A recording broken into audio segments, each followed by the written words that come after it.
Hi പ്രിയപ്പെട്ടവരെ, അസ്സലാമു അലൈക്കും. എല്ലാവർക്കും സുഖമാണോ? എന്തൊക്കെയുണ്ട് വിശേഷം? ഇന്ന് ഗരം മസാലയാണ് നമ്മൾ റെസിപ്പി കേട്ടോ. നോമ്പായല്ലേ, നോമ്പിന് ഇത്തിരി ഗരം മസാല ഒക്കെ പൊടിച്ച് വെക്കുക. അത് നിങ്ങളെയും കാണിക്കാമെന്ന് വിചാരിച്ചു. കാരണം നമുക്ക് എല്ലാ ദിവസവും പലഹാരങ്ങൾ ഉണ്ടാക്കണമല്ലോ. ഇഷ്ടമില്ലാത്തവരുണ്ടാവും, ഇഷ്ടമുള്ളവരുണ്ടാവും. പക്ഷെ നമുക്ക് പലഹാരം നിർബന്ധമാണ് മക്കൾക്ക് കേട്ടോ. അതുകൊണ്ട് ഞാൻ എണ്ണക്കടിയൊന്നും പതിയം കഴിക്കാറില്ല, എപ്പോഴെങ്കിലുമൊക്കെ കഴിക്കലുള്ളൂ. അപ്പോൾ ഞാനിതാ നമ്മൾ സൗദിയിൽ നിന്ന് വരുന്ന സമയത്ത് കുറേ സ്പൈസസ് കൊണ്ടുവരും. പക്ഷേ ഈ വർഷം കൊണ്ടുവന്നില്ല.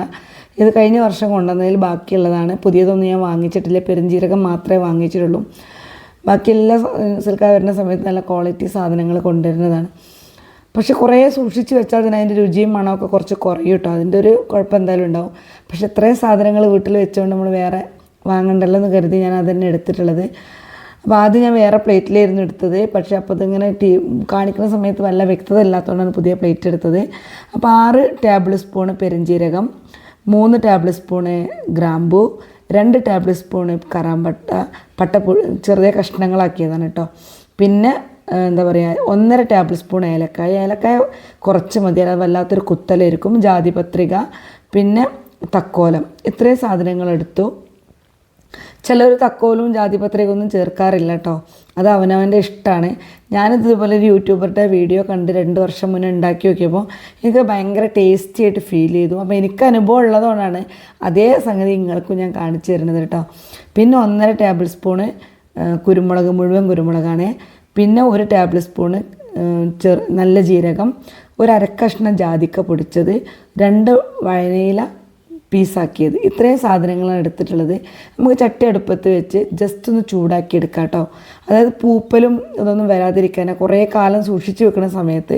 പക്ഷേ ഇത് എനിക്കൊരു മാസം 1.5 മാസത്തേക്കൊക്കെ ഉണ്ടാവുള്ളൂ. നമ്മൾ പലഹാരങ്ങൾ ഉണ്ടാക്കുന്നതുകൊണ്ട് തന്നെ. അപ്പോൾ ഡെയിലി ഉണ്ടാക്കുമല്ലോ. അപ്പോൾ ഇങ്ങനെ ഇത് നമ്മൾക്ക് ജസ്റ്റ് ഒന്ന് ഡ്രൈ ഫ്രൈ ചെയ്തിട്ട് ഒന്ന് തണുക്കാൻ വെക്കാം. ഒരുപാട് എണ്ണ വറ്റുന്നത് വരെ വറക്കരുത് നമ്മൾ, പിന്നെ ടേസ്റ്റ് ഉണ്ടാവില്ല, അതിൻ്റെ രുചിയും മണമൊക്കെ കുറഞ്ഞു തുടങ്ങും. എന്നിട്ട് നമുക്ക് നന്നായിട്ട് ഫൈനായിട്ടൊന്ന് പൊടിച്ചെടുക്കാം കേട്ടോ. മിക്സിയുടെ ചെറിയ ജാറിലിട്ടാണ് ഞാൻ പൊടിച്ചെടുക്കുന്നത്. ആദ്യം ഇതിൻ്റെ ജാറിനുള്ളിൽ അതിൻ്റെ പട്ടയുടെ ഒരു കഷ്ണം കുടുങ്ങി ജാറൊന്ന് സ്റ്റക്കായിപ്പോയി. ഞാനും പേടിച്ചു പോയി, മിക്സിക്ക് പണി കിട്ടിയ റബ്ബേന്ന്. അപ്പോൾ ഏതായാലും അതിൽ കുഴപ്പമില്ലാതെ നന്നായിട്ട് പൊടിച്ചെടുത്തു. അപ്പോൾ ഈ രീതിയിൽ നിങ്ങൾ തയ്യാറാക്കി നോക്കൂ. നിങ്ങളുടെ ഭക്ഷണം അത് അതിരുചികരമായിട്ട് നിങ്ങൾക്ക് ഫീൽ ചെയ്യും. പിന്നെ നമ്മൾ ഒരു എന്താ പറയുക, ഗ്ലാസിൻ്റെ ജാറിലാണ് സൂക്ഷിച്ച് വെക്കുന്നത്. നമ്മളെപ്പോഴും തുറന്നു അടച്ചെടുക്കുന്ന സമയത്ത് ഇതിൻ്റെ രുചിയും മണമൊക്കെ കുറഞ്ഞു തുടങ്ങും. അതുകൊണ്ട് തന്നെ നമ്മളൊരാഴ്ചത്തേക്കുള്ള അളവ് ചെറിയൊരു ഡപ്പയിലേക്ക് മാറ്റിയിട്ട് ഇത് അടച്ച് നമുക്ക് സൂക്ഷിക്കാം. അത്യാവശ്യമുള്ള സമയത്ത് മാത്രം എടുത്താൽ മതി.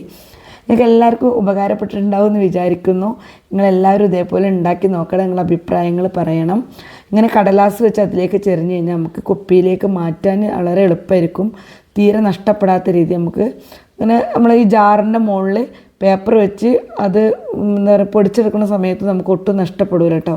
പക്ഷേ ഞാനങ്ങനെ വെച്ച സമയത്ത് ഈ കടലാസ് പൊട്ടിയിട്ട് നമ്മളെ സ്പൈസസൊക്കെ പുറത്തേക്ക് തള്ളി വരിക. അതുകൊണ്ട് തന്നെ കടലാസ് പിന്നെ ജാറുമെന്ന് ഒഴിവാക്കിയതാണ്. അപ്പോൾ ഇത്രയൊക്കെയാണ് ഇന്നത്തെ വിശേഷം. ആദ്യമായിട്ടാണ് വീഡിയോ കാണുക, സബ്സ്ക്രൈബ് ചെയ്യാൻ മറക്കരുത്.